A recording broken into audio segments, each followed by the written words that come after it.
Welcome to our Fireside chat on opportunities and challenges in human-oriented AI. I'm Ashley Llorens, VP and Distinguished Scientist at Microsoft Research. I'm joined today by doctors Katja Hofmann, Senior Principal Researcher at Microsoft Research Cambridge, and Siddhartha Sen, Principal Researcher at the Microsoft Research New York City Lab. I am personally very excited for this discussion today because, in my view, we often miss the big picture when it comes to artificial intelligence. In computer vision and related fields, we aim to make machines better at perceiving and understanding the natural world. In fields like reinforcement learning, which we'll talk more about today, we aim to make machines capable of learning to behave intelligently on their own. But really all of this, progress in machine learning and really in machine intelligence more broadly, is not fundamentally about machines. Don't get me wrong, I do love computers and robots, but really it's about us, about human beings. And to me, this motivates some of the most fascinating and essential frontiers in computing research. How do you optimally integrate human intelligence and machine intelligence to help us, human beings, achieve our goals? And that's really the focus of today's discussion. So let's go ahead and dive in. So we're going to start with Katja. Hey, Katja, how you doing? I'm great. Thanks, Ashley. All right. So you are with the machine intelligence theme at Microsoft Research Cambridge. There you lead a team focused on deep reinforcement learning for games, with a focus on advancing the state of the art in reinforcement learning, driven by current and future applications in video games. So I'd love for you to start just by telling us a little bit more about your research. And of course, we know that research is a team sport. And so give us a sense for your team and really how you've been working together in this virtual way. The virtual format of collaboration definitely has posed a lot of challenges, especially early on during the pandemic when there was a huge amount of uncertainty. Looking back, I'm really, really grateful for my team, and I'm super impressed by how well everyone has ended up collaborating. We have people who joined our team that never collaborated in person, so they joined during the pandemic. And it's been an amazing journey to see how people jump in, make sure that everyone is as comfortable as possible and can collaborate and maximize the impact that they have on the team. Awesome. Thank you. And just by way of introduction, Sid, how you doing today? Doing good. All right. And you are with the Microsoft Research New York City Lab. You use data structures, algorithms, and machine learning to build more powerful distributed systems. I believe your current focus is on using AI to optimize cloud infrastructure in a way that is minimally disruptive, synergistic with human solutions, and safe. And so, same question for you. Just give us a sense for you, your team, your lab, and how the process of research has been unfolding in recent times for you. Yeah, the New York lab is a small lab. It's a collection of small groups of people focusing on different aspects of data science and social science. We have machine learning, some systems, we have social science, we have economics. And so we have a nice mixture of disciplines here. And our groups are small. So I focus on trying to combine AI with systems, incorporate AI to build more powerful systems. And I've been increasingly thinking about how humans fit into this picture. So how to kind of synergize the relationship between AI elements and human elements. And I've been lucky to be exposed to people from other social sciences that I was not aware of previously that have made me think about those larger issues. Thinking about human computation, thinking about humans and AI interact, thinking about social responsibility, thinking about the ethics of what we're doing. So I've been lucky to be surrounded by this very eclectic and diverse set of disciplines, and it's really helped round out the work that we do. Awesome. Thanks, Sid. All right, I'm going to ask you both to put your cameras on, and then we're just going to kind of chat a bit about the aim of this fireside chat, the focus, human-oriented AI. As I was talking about at the top, a lot of times we get really focused on the artificial part of artificial intelligence, the machine part. So let's just talk about what we mean, or what you mean, how you engage with this, this concept of human-oriented AI. Katja, let's start with you. Sure. I think it's a fantastic perspective. And in my area, so looking at advancing the state of the art in deep reinforcement learning and understanding how This could lead to new tools for game developers or entirely new game experiences. The human focus is really at the center. And that's something that we've learned early on in working with partners, for example, at various game studios across Microsoft. When you develop a video game, it's really all about the player. The fancy graphics, the exciting AI characters, they don't matter if the final game experience isn't something that is exciting, engaging, and meaningful to the people who play it. And this is where I think focusing on, at least initially, applications of AI in video games is so fruitful. You really have to start from that human-centered perspective. One aspect that is really, really hard to create in video games using traditional techniques is the experience of collaborating with another character.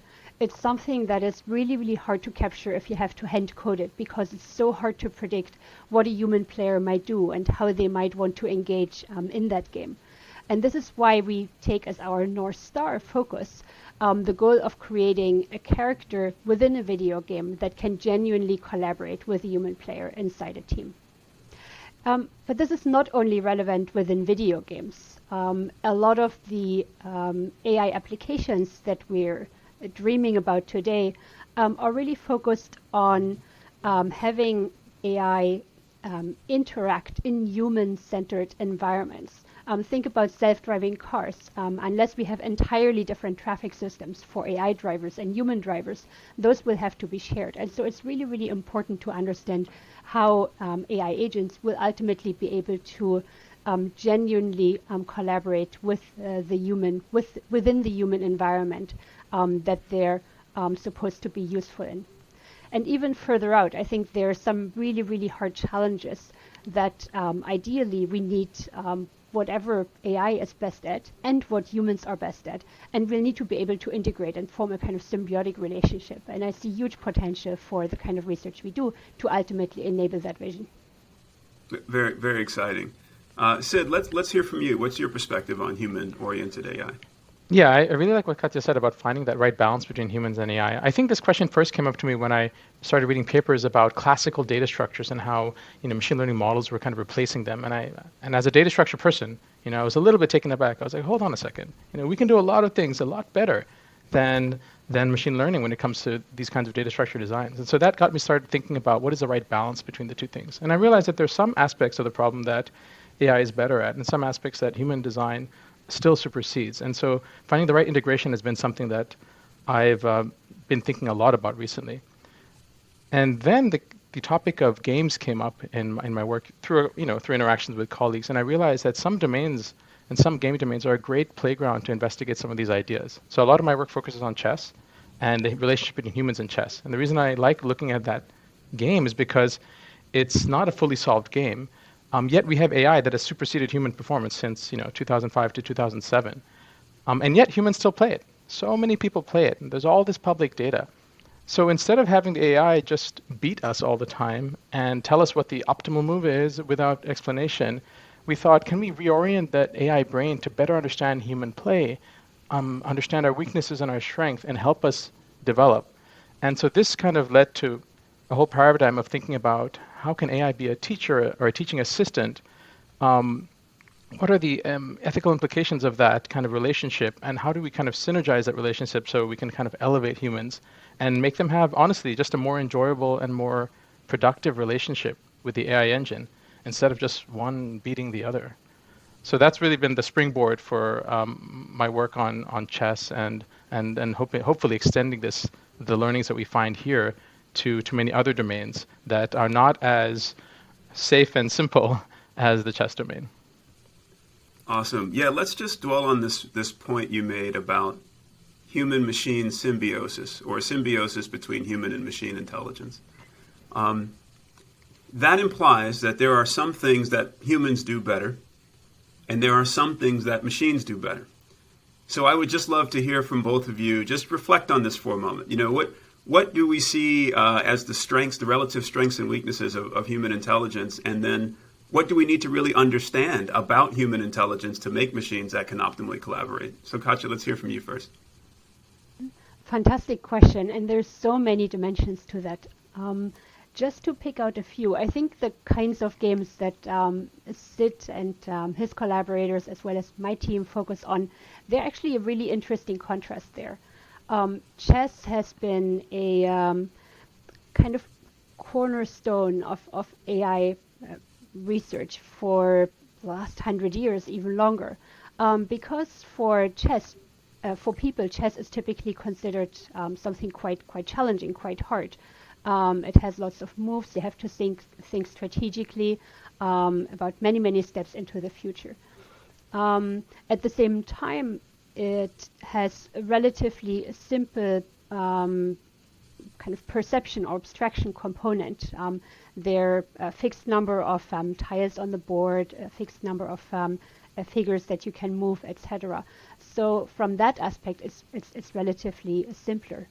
When we look at a modern video game, for example, the game Bleeding Edge that we work with at the moment, it is more complex in terms of, for example, the representation of the environment. It's a third-person perspective. The player sees a rich visual environment, and at the same time, the tactics and strategies might be shorter term. It's much more reactive than chess. So I think it's really interesting to see that traditionally we have thought about something like perceiving a complex 3D environment as something that is relatively simple, because it's simple for us, for humans. We can understand a situation quite intuitively because we have so much experience in the real world. So those are just two aspects that really illustrate that often when we think about what's hard, we think about what's hard for us, and for AI, that might be exactly the opposite. Oh, yeah, super interesting. So things we take for granted, like localizing ourselves within an environment and understanding how to interact with a natural environment, things that humans can do well, versus thinking, 15 or 20 or 100 moves into the future. Maybe we're not so good at that. But yeah, Sid, let's hear your perspective on this. Yeah, I think that it's kind of surprising when you think about it and you realize that there are some things that humans are good at and some things that computers are good at. And, it was even eye-opening for me when I sat back and realized that, calculators are just better at computing numbers and arithmetic than I am. That's already something that a computing device is better at than I am. And yet, like you said, situating myself in a 3D environment, recognizing things, generalizing to new situations, I'm better at those kinds of things. And so I think that we each have our strengths here. And so it's interesting to think about that. It's humbling. And when we're in a situation when we find that we're better at something than AI is, we do all this work. Like look at all of Katja's work, trying to help AI algorithms and neural nets do a better job of solving those tasks because they're not as good at it. And so I kind of want to flip that around and say, well, if we have situations where the AI is better than us, maybe it can actually teach us. Maybe we can ask it to help us. Why don't we do that? And that's one thing we're doing in the domain of chess, which I totally agree with Katja. It's, there's some things that are nice and simple about it that allow us to investigate these questions. I can live in this nice bubble, whereas Katja has to deal with the bigger, badder world of moving entities and agents interacting with each other, and the complexity increases there. So the same kinds of questions that Katja asked in her research, we can ask them in chess, but in a much more constrained environment. Like I can talk about partners playing with each other or alternating moves, but they're still on that board moving pieces. Right? I can talk about whether a move is safe or not. Why did you suggest that I do that? You told me to do that, and I didn't know what to do afterwards, and I just completely lost the game. It was very unsafe. We can ask questions about safety. So we can raise all these questions, but in kind of a safer and simpler environment, which I hope some of the things we find will help answer some of the more challenging questions that that researchers like Katja and others are looking at in these more complex, 3D perceptive games. Absolutely, and it's a great segue there into some of the specific project work and the research aims that you're pursuing right now. So let's just stick with you, Sid, and let's stick with chess. So tell us more about Project Maia, project that you're looking at, human-machine collaboration in chess, and some of the specific research directions there. Yeah, so Maia is a human-oriented chess engine that we've developed by training on a lot of human games, and its goal is to try to predict what humans are going to do. That was the first task that we started with, because we figured, actually the larger vision initially was, how do we create an algorithmic teacher for something like chess? And we said, let's start with some basic building blocks as we look at this relationship between, teachers, coaches, and students, and, AI and students. And we thought, well, one of the first things we should be able to do is predict what humans are going to do and understand when they're going to make a good move and when they're going to make a bad move, because that's the starting point for being able to teach someone and provide training material for them to improve. And so we did that with Maia, and we were able to create Maias that perform at different skill levels and have this kind of unique peaking behavior. So when I develop a Maia for a certain rating level, like in chess we use an ELO rating system, and 1500 is an example of a rating that is somewhere in a middle ground. I can develop a Maia for that rating, and it does a pretty good job of predicting what humans at that level will do. And it actually doesn't do a great job of predicting what humans at a higher level will do, or at a lower level. So this kind of suggests that we've trained Maias to kind of capture that style of play at that level, which was something we weren't really expecting to be able to do. So it has this kind of peaking behavior. It does well at what it's trained to do, doesn't do well on the other sides. And we've been able to take those models and actually personalize them by taking your individual games and training on those. And so we can actually create a personalized Maia that represents you and makes moves as you would. And it does a pretty good job, actually, because if you take a pool of, let's say 400 or 500 players, and you just show me a few of your games, if I've trained on all these players and you show me 10 games or 30 games or something like that, we can almost pick you out with close to like 99% accuracy. We can say, you know what, I know who played that game. Those were Ashley's games, or those were Katja's games. And so it's interesting that we're able to create these personalized Maias that can be used to identify the style of each person. Even though we haven't really broken that down and understood what that style means yet, we have the ability to do it. So like with a lot of deep neural network research, you can do something, and then you ask yourself, why can't I do that? And what's going on inside? And so those are some of the questions that we're exploring now. That's fascinating. So, in machine learning, there's a concept of distributional shift.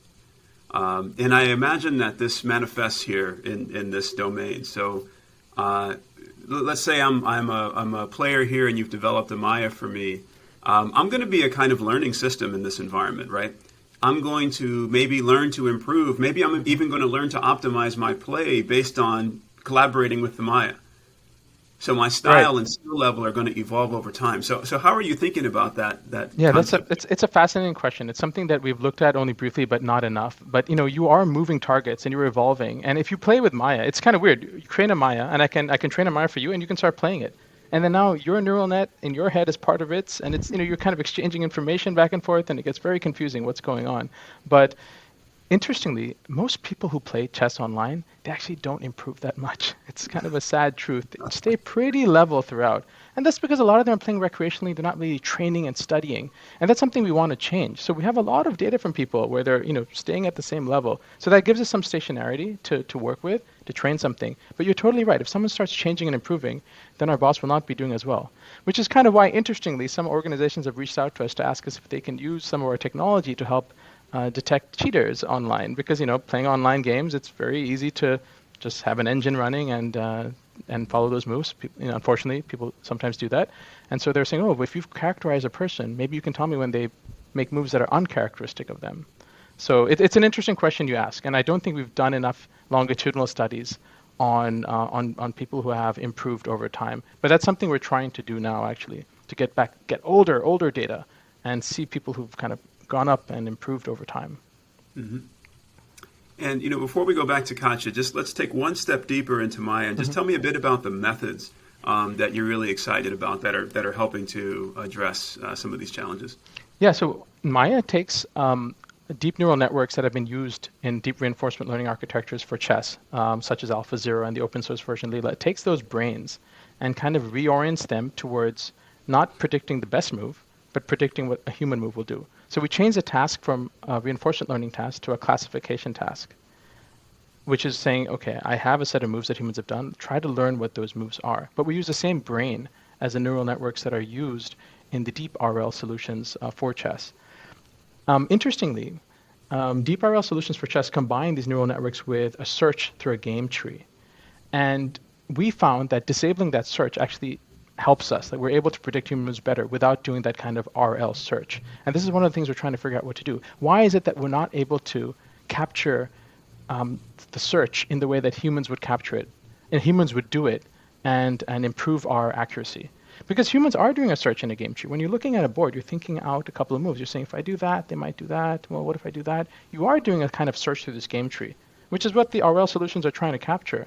And yet we're not able to capture or benefit from that just yet. So this is something that we're actively looking at. But yeah, it's this combination of using neural networks and kind of reorienting the problem and making it a classification task that tries to predict human moves rather than the best moves, and then taking that and then using that to taking those networks that we train and then fine-tuning them to specialize to a particular person, so we can actually create something for each individual. That's a fascinating observation, that at the level of the search is really where you're seeing a bifurcation, right? Between what the machine is good at and really what's representative of what humans do.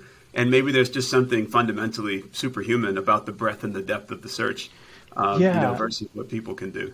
I agree. Yeah, I think so. So we, even though we've done a decent job, I would say, of predicting human decisions in a given position and what they're going to do, I don't think we've really nailed the search aspect of it.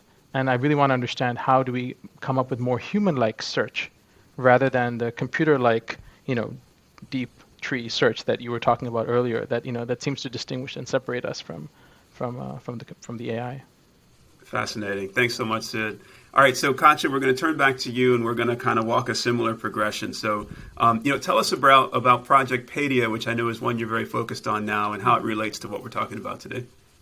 Absolutely. So as I mentioned, we're starting from this perspective that some things within complex AAA video games are surprisingly hard for AIs, and we're starting from exactly those. So over the past year, my team and I have focused on navigation. It's something really, really fundamental in 3D game environments. But it's something where, we were in a good starting place. So a lot of recent work in reinforcement learning had shown that agents can learn to navigate relatively complex environments effectively. But we wanted to understand whether, when an AI agent learns to navigate an environment, they actually learn to do so in a human-like way. So in some of our most recent work, we propose a human navigation Turing test. And like you can guess, it's an evaluation setup that allows us to qualify and quantify whether an AI agent is navigating similar to a human.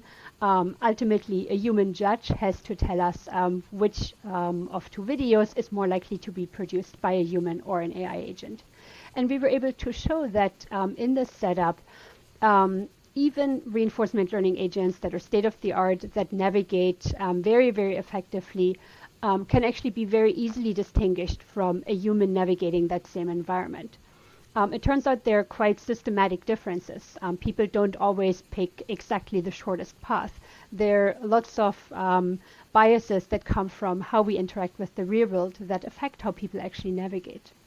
So now that we're able to quantify and measure to what degree an agent is able to navigate in a human-like way, we have actually made progress on the relatively simple navigation task quite quickly. There's some changes, for example, in the reward structure that we can make in order to produce more human-like behavior. And now we're setting our eyes on the next more ambitious goal. And we ultimately want to be able to generate human-like behavior in the full complexity of a game like Bleeding Edge. Bleeding Edge, for those who don't know it, is a 4 versus 4 team-based game, and we're especially interested in how we can capture those nuances of a team of players collaborating with each other. By the way, Sid, your work in chess there is hugely inspirational for us. We are turning to incorporate more and more human data, and we can really focus on the challenges of how to learn the right abstractions, building on work like yours to understand how we can at least make a start on modeling that human behavior in those complex environments. That's really cool. I was just about to say the same thing to Katja, that her work on the navigation Turing test kind of inspired us to really ask the same question in chess, which is, can you distinguish our bots, which are human-like, from humans? And I was looking at the way they did their study, and we were trying to emulate some of the things that they did in this test as well. Because we've gotten a lot of feedback from people saying it's so enjoyable to play these Maia bots. They feel like I'm playing another human. And so Maia is actually now, I think, the most active chess player on Lichess, which is a very popular site. It has the most games played under its belt, it can't play other bots. So bots can play humans. Of course, a bot can play 24/7, so that's why it has a lot of games. But a human has to challenge them in order to play. And so why are people playing it so much? So we're trying to do the kind of study that Katja did and run this Turing test and show you games between Maia and a human and ask you to tell which is which. One interesting thing I found, I have to point out, is that in the beginning, what happens is if you see enough games with just Maia and a human, you start recognizing Maia's quirks. And then you might say, oh, I know that's Maia. And then you might think, oh, you failed the Turing test of, your bot was identified. But I think there's a difference between identifying a particular bot versus distinguishing between human and AI play. And so what people are doing is they're basically learning the style of Maia. But if I threw in a bunch of other bots into the mix, which is what we're doing now, then it'll be a lot harder for you to recognize someone's style. So there's a difference between recognizing, identifying, and distinguishing between human versus AI play. And that's something we're trying to figure out how to do properly, how to do this Turing test. I think this whole Turing test is a fascinating space to think about it. It sounds like a simple thing, like bot or not, but it's very complicated. How you phrase the question, how you present it to people, there are many different layers of it as I'm learning over the past few weeks. Fascinating discussion. And I want to follow up with a somewhat philosophical question. And then Katja, I want to get back to Paidia and some of the methods that you're excited about. So we're talking about, or we've talked a lot about in the last few minutes, human-like machine play. And so there's that concept, and then there's the concept of being an optimal collaborator or a good collaborator, with a human. And let's just make that connection explicit if we can. So what is the connection that you see between something being human-like versus something being an optimal collaborator? And are those two the same thing? Katja, let's hear from you first. Fantastic question. It's something that we've thought about quite a bit, but we are nowhere near solving this. I do not believe those are the same.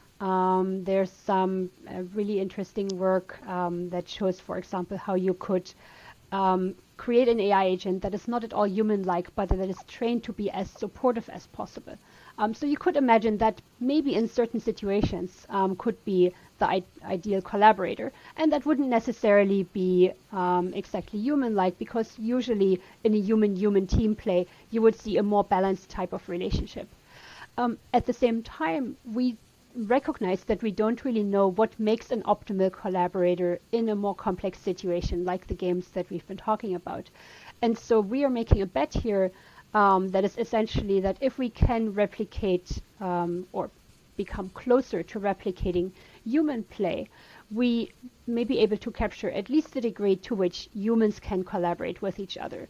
And because this is an example of often very effective collaboration that we know exists, it is a really, really good starting point, and we believe that we can then build further on that. But yeah, I definitely think there is a lot of nuance, and they are not identical to each other. Thank you. Sid, anything to add there?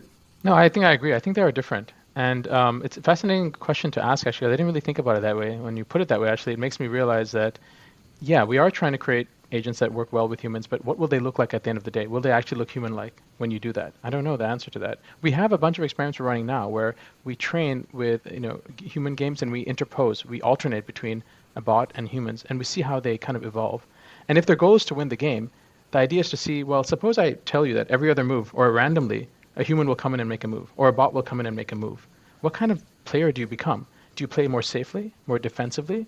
Do you protect against bad things because you know that your partner is not as strong as you? So we're looking at how these bots are going to evolve. We have all these experiments we're doing, but I think you're right that at the end of the day, if we look at what we produce, that thing that emerges may not be very human-like. It's unclear. It's unclear to me. I think that's a great question. Thanks. Appreciate your perspective there. So Katja, let's turn back to you and let's turn back to Paidia. You talked about some of the higher level challenges. Let's take it one step deeper and just talk about some of the methods that you're excited about that may present novel solutions to those challenges. Mm-hmm. In a way, what I'm excited about is very much aligned with a lot of the topics that are discussed here at the Research Summit. So it is a fascinating program for me. After making the progress I mentioned on the navigation scenario, we went back and tried to understand how we could make progress on modeling more complex human behavior. And we did kind of make the kind of assumption that for the time being, we will need to rely on modeling human data. So we have some amount of actual human player data from this game. And we are starting to look at this from an offline reinforcement learning perspective. So very similar to the imitation learning methods that Sid mentioned earlier. The key question to us is what kinds of models, what kinds of architectures do we need to capture the kinds of structures that are present in this data as effectively as possible. There are a lot of sources that we draw on for inspiration there. As mentioned, lots of really, really exciting work here at the summit. We're looking across disciplines. So for example, what insights have been developed in cognitive science and related areas that could tell us what kinds of inductive biases we might need to build into those models so that they can learn very complex, very nuanced, very human behavior from the data that we have. And even if we have a relatively large amount of human data, because human behavior is so complex, we expect that we will need that additional structure in order to make sure that the data is used as effectively as possible. Thank you. Yeah, I'd love to just dwell on this notion of inductive biases, because I think it gets at, again, another fascinating frontier. There's a lot of talk about, or a lot of research into human intelligence and the extent to which we have inductive biases versus the extent to which we kind of do tabula rasa learning. What's the balance there? So as you're thinking about inductive biases for human-like collaborating machines, how are you thinking about that? What kinds of models of human cognition are coming into play there? Mm-hmm. One starting point for us is quite an obvious one at the moment, given the big excitement in the research, and that is transformer type models. So these are models that have been used very effectively to model natural language. They have led to very, very impressive breakthrough results and are now used in some applications where natural language is generated. So these use attention mechanisms to model complex structures that is seen within data. But we don't think that is enough. When we think about the way people interact in a social environment, there are very, very basic biases that we seem to be born with. So for example, the fact that we seem to identify other humans around us as having agency as opposed to the objects that we're surrounded with. So what is this kind of agency bias? How can we incorporate this notion that there are different agents in an environment and that there is some kind of difference between that and the environment itself? How can we build that into a model? That is one of the more fundamental questions, and there are many similar structural assumptions that we're trying to understand and formulate into those models. Yeah, a fascinating frontier of research for sure. I want to turn now to the real world, right? So you're both focused in your research on gaming environments, which is a very natural setting for reinforcement learning and related methods. However, I know you're both passionate about the impact that your work in these gaming environments can have on real-world applications. And so, Sid, your work in chess, how are you thinking about that in terms of what kinds of real-world applications could emerge from those? Yeah, so the motivation behind the work was always starting at the point of teaching and education. And so I think there's interesting lessons we might learn for how we might educate people and children, not just in chess, but in other kinds of curriculum. And I'm hoping that some of the techniques we develop here might help us in understanding the techniques we develop to figure out your strengths and weaknesses and to try to characterize your style of play or learning compared to someone else's. I'm hoping that these things might be able to translate to other domains of education. That's something that I'm passionate about personally, because I really love teaching and mentoring. Another thing that I've been thinking about is the safety angle. We actually get to ask a lot of interesting questions related to safety when it comes to chess, because, when we run experiments where a human is interacting or playing alongside with a bot, if the bot leaves the human in a situation that it can't handle, that's problematic. And doing that in a safe domain like chess, as opposed to something like giving someone the wheel back in a car, is a much safer environment to try out different ideas. But I think of course, those domains are very different, and I think you're going to have to do a lot of work to try to take some of these ideas and apply them to another domain. But I think it gets us thinking about the right kind of abstractions and the right kind of interaction and the paradigm that we need in order for humans and AI to collaborate effectively here. And if you lose a game, not the end of the world, right? But you can ask these interesting questions about safety. So I'm hoping that the safety stuff we're looking at will apply to some of the other domains, as well as the ethical questions. We're creating these personalized bots that you can play against. And in our discussions with reviewers and review committees, these questions have come up a lot, and we've thought a lot about it. Because if I create a personalized bot that represents you, you can interact with it a lot, as much as you want, and you can use that to train against someone. So suppose I create a personalized bot for Katja. I can play that bot 24 hours a day and get really good at it, and then I can challenge Katja in person. And I was watching the US Open, and I realized, people try to do that in other games too, in other domains. They try to study what their opponents are doing, strategize, and see and look at videos. What if I could play against a player that exactly played like that player did, but it was a robot, so I could play as many hours as I wanted to before I met them in a tournament? What are the implications of that? So I feel like there's some ethical questions too that that will extend from our small chess world, where life is nice and simple, to more real world settings. Yeah, fascinating. Katja, let's hear from you on that. Absolutely. I'm going to focus on applications that are maybe a little bit futuristic and further out. And those are, for example, home robotics and autonomous driving. If you think about home robotics, we're talking about an autonomous agent, something that may be moving around our household to collaborate or complete day-to-day tasks on our behalf.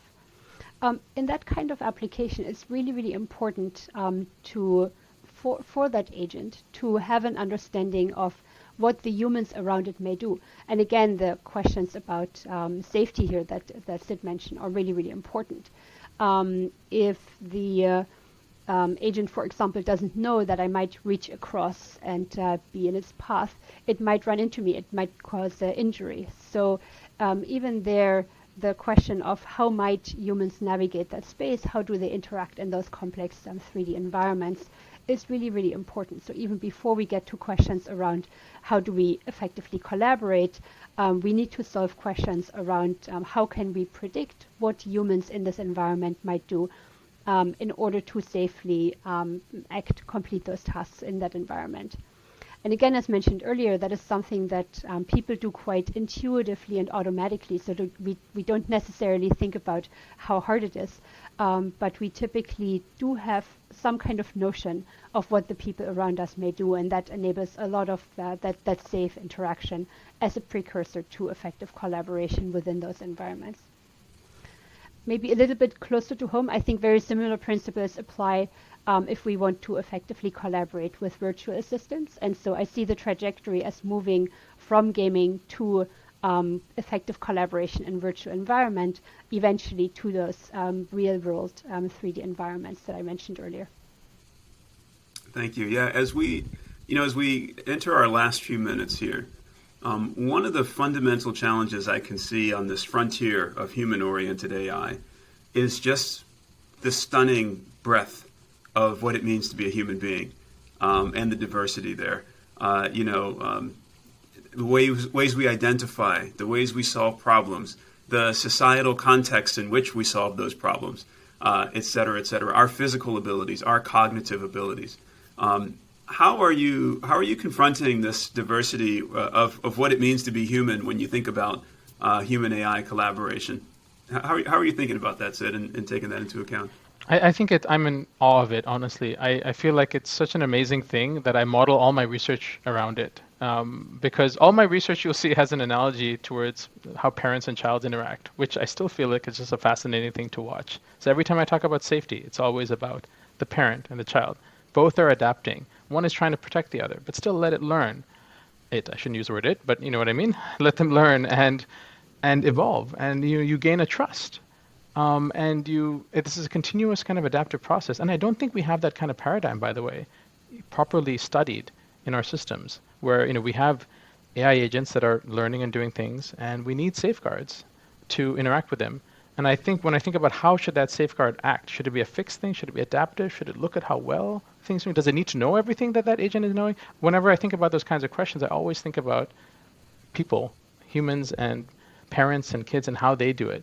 So I think there's just a ton to learn from just watching humans do their thing, and it's been the inspiration of a lot of questions and a lot of research projects that I've worked on. Thanks, Sid. Katja? Mm-hmm. I think Sid used the word awe, and I think that is the appropriate way to describe this. There's so much diversity, complexity in human behavior. And at the same time, I think that the game environments we work in provide a very interesting way to start to approach understanding that complexity.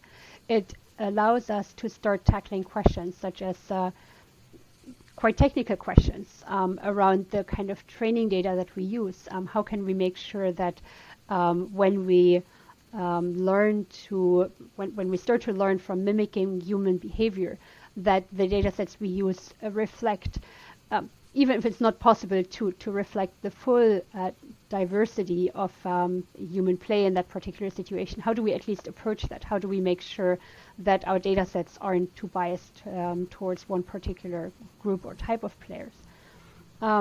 It allows us to start asking questions about the kinds of scenarios that we want to enable. In a game environment, maybe we can approach them from a slightly more playful way. We can see the many different perspectives that initially human players may have on the kinds of experiences they want in a game environment, and start to ask questions around ethics as well. So what is the right way to position those kinds of characters and experiences that we're enabling?